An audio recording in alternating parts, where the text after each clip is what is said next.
நம்ம என்ன செய்வோம்னா தந்தூரி சிக்கன் செய்வோம். வாங்க பார்க்கலாம். இப்போ நம்ம சிக்கனை கழுவி எடுத்துக்கிட்டோம்.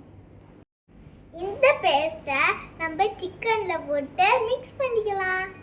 இப்போ இது நல்லா மிக்ஸ் பண்ணிக்கலாம்.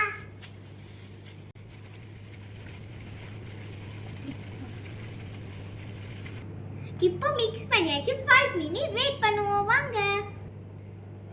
இப்போ நம்ம இந்த பேனுக்கு மாத்திக்கலாம்.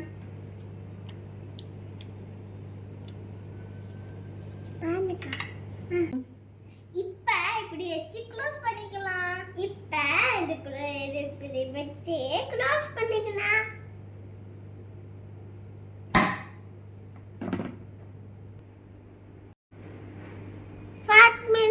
கடைசி பார்க்கலாம். நம்மளோட ரெடி ஆயிடுச்சு. வாங்க சாப்பிடலாம். நம்மளோட ஹெல்த்தி ஃபுட் ரெடி ஆயிடுச்சு. வாங்க சாப்பிடலாம்.